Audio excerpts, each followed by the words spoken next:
Welcome to Beyond the Brink. I'm Peter, and here we delve into the stories of those who've brushed shoulders with the edge of eternity. Your engagement matters. Leave a like, share your thoughts in the comments, and don't forget to subscribe. Every interaction fuels our journey, and I personally respond to each comment. Thank you for joining us on this extraordinary exploration. Now, let's get into today's true story. It happened the summer I was 11 years old, on a lake with the unpretentious name Obozero, of glacial origin in the Arkhangelsk region of Russia. I drowned, after floundering with all my might and resisting as best I could. About 40 meters away were my mother and my aunt. I shouted, "Help! Help!" Trying to inhale, I choked on water, choking more and more each time. My strength ended and my resistance became weaker and weaker. I held my breath as long as I could, struggled, but uncontrollable breaths began. First small breaths, then deeper and deeper, and I began to sink to the bottom, inhaling water into my lungs. Approximately at a depth of 2 meters, I saw that someone jumped into the water. It turned out to be my mother. I recognized her by her blue dress. Gathering the last strength, I made an effort to ascend, grabbed her legs and tried to climb over my mother, clasping my legs and arms, as if climbing a tree. I climbed to my stomach. I drowned my mother without understanding what I was doing, while constantly inhaling water. My strength was gone, and I couldn't climb any higher. I greedily, uncontrollably inhaled water with full breaths. Air bubbles stopped coming out of my lungs. Then a thought appeared. It began to hammer like a hammer of panic and despair. Now I'll die. Now I'll die. Now I'll die. Now I'll die. Now I'll die. Having tightly clasped my mother with my arms and legs, I froze. I had no more strength at all. The thought, breathing is pointless, appeared, so I stopped inhaling and exhaling water. And then the question arose, why did I live? Why did I live? Why did I live? I saw something similar to a film tape with frames, but in each frame an event was recorded with smells, wind, and even dust. From right to left, this tape moved, and I could stop any event and view it by scrolling and stopping, as if entering into it and feeling the warmth of the sun and the breeze. When all the events were viewed, I did not find an answer to, why did I live? Scrolling the tape forward, I saw how I stuck a large rusty nail through my hand. Then I felt light tingling from the tips of my toes, hands, and from my head. It was a familiar feeling, like in childhood, when they checked flat batteries 4.5 volts with their tongue, only much weaker. There was a feeling that a weak current flowed from all the cells to the chest area, just the place where we point with our hand when we say I. My arms and legs began to ossify. I no longer felt them. The thought, now I will die, now I will die, now I will die, now I will die, appeared again. And at that moment, I went out of my body through the back to the level of the chest, and I saw my body and my mother.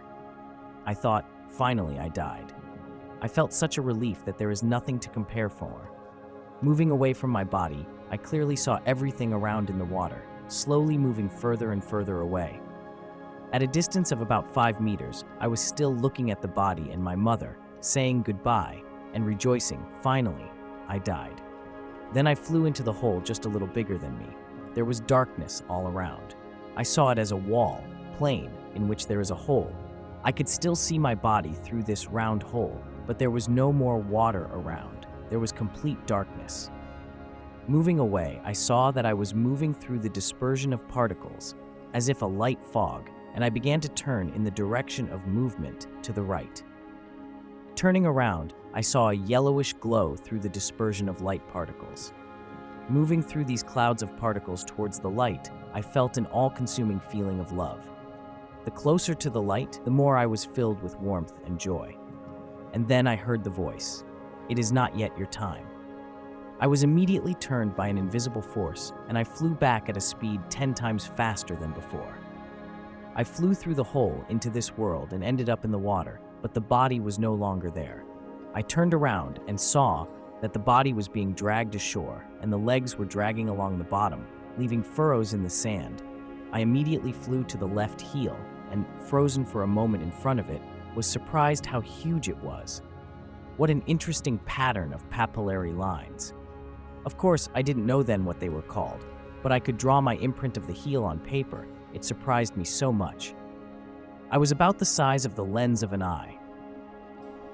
Grains of sand and small pebbles curled around the heels. They sparkled interestingly in the rays of the sun, and I watched the circling grains of sand, then looked at the heel of my left foot, moving after it. Having flown into the body, I turned around with my eyes up and felt how I disintegrated into particles and spread over the body. Feeling the body again, I felt again the joy of the death I had just experienced. The heart was not beating, the lungs were full of water. My mother and my aunt started the heart and pumped water out of the lungs. I watched them with my eyes closed. Feeling the water flying out of my lungs, I made my lips a tube and began to let them take turns getting a fountain of water in their face. It amused me. I was amused and having fun with them as they tried to revive my body. Having pumped me out, they stepped aside, leaving me not far from the water. I had a slight desire to run back and drown. It was so good there. It turned out that I dragged my mother under the water entirely. She stretched her hand up as the last hope that our aunt would save us. Her hand was already deeper than a meter underwater. My aunt ran up later than my mother. The depth where the cliff began was up to her chest. She bent in the water over the cliff and reached under the water with her fingertips, and so by the fingertips of my mother, pulled us out. Death woke me up as if I had been sleeping for 11 years of carefree sleep. Thank you for tuning in to today's captivating video. Every story showcased on this channel is either graciously shared by our viewers or carefully curated from the rich archives of ians.org, unless specified otherwise. If you have a personal story you'd love to see featured, don't hesitate to reach out. You can find my email conveniently listed in the video description below. Looking forward to hearing from you.